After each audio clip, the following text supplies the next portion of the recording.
In 2077, the family did not lose control because of luxury. They lost control because eggs, rice, and vegetables doubled in price. For years, Raja treated grocery shopping like a routine task. Every weekend, he entered the smart supermarket, scanned the family's usual list, filled the cart, and approved the total without looking too closely. A few extra credits for eggs did not seem dangerous. A small increase in rice felt temporary. Vegetables cost more during bad weather, but prices always changed. At least, that was what Raja told himself. The supermarket looked more advanced than ever. Delivery drones moved above the aisles. Artificial intelligence recommended meals based on health data.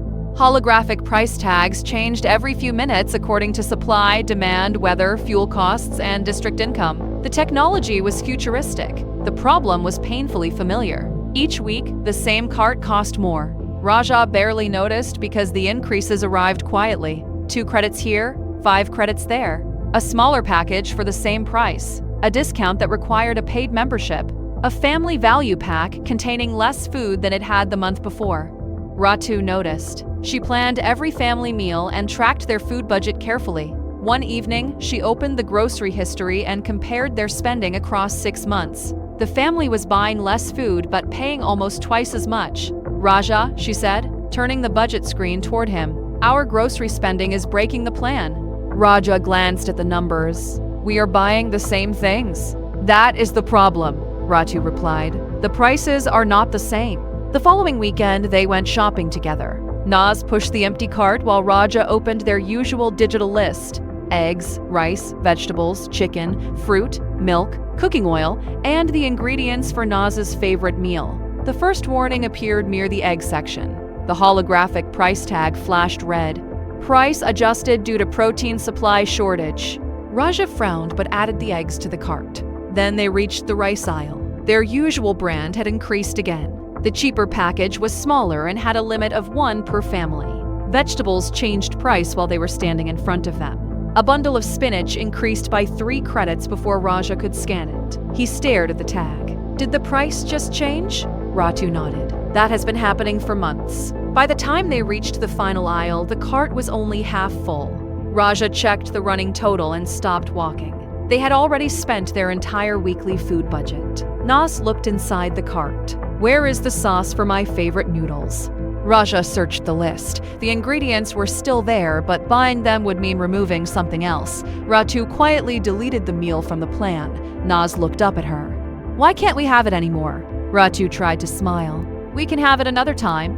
"But we always have it on Friday." Raja looked at the half-empty cart and finally understood that food inflation was not just a number in the news. It was a child asking why a normal family meal had disappeared. At checkout, the supermarket's AI offered them instant grocery credit.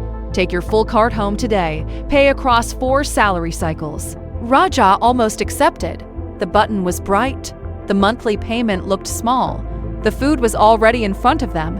But Ratu stopped him. "We cannot borrow for groceries every week," she said. "Next month, we will still need to eat."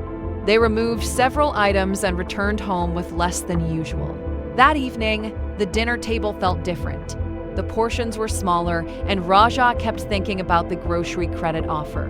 He had ignored small price changes until they became a large cash flow problem. The family had not suddenly become irresponsible. Their old budget had simply stopped matching reality. Ratu opened the family budget map and erased the previous food plan. They could no longer shop based on habit. They needed a new system. First, they built meals around affordable ingredients instead of choosing meals first and accepting whatever they cost. They compared prices across several stores and stopped assuming large packages were always cheaper. Ratu calculated the price per serving, not just the number displayed on the package. They replaced some expensive meals with simpler ones using beans, eggs, frozen vegetables, seasonal produce, and smaller portions of meat. They planned leftover nights so food would not disappear at the back of the refrigerator. Raja began checking grocery prices before shopping. When rice, cooking oil, or frozen food reached a genuine discount, they bought extra, but only items they regularly used and could store safely. Naz helped create a weekly meal board. She chose one favorite meal for Friday, even if the recipe needed cheaper ingredients. The first few weeks were uncomfortable. Raja missed the freedom of filling the cart without calculating. Ratu became tired of comparing every price. Naz sometimes asked for snacks that were no longer included. But slowly, the food account stopped falling into the red. They were still paying more than before. No budget trick could make inflation disappear.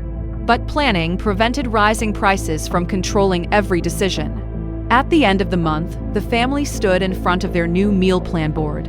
On one side were 7 affordable dinners, planned portions, and leftover days.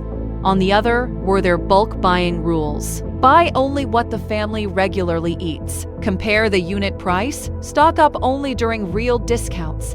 Never use debt to create the illusion of a full cart. Raja looked at the board and then at the dinner table. Their meals were simpler now, but the family budget was finally stable again. This is the lesson from Finance 2077. When food prices rise, ignoring small changes does not protect your lifestyle. It only delays the moment when the budget breaks. A meal plan cannot stop inflation, but it can stop waste, reduce panic, and give every credit a purpose. Next time, in She Sold Budget Lunchboxes in a city full of expensive food, Ratu discovers that the same affordable meals saving her family may also help hundreds of workers who can no longer afford lunch.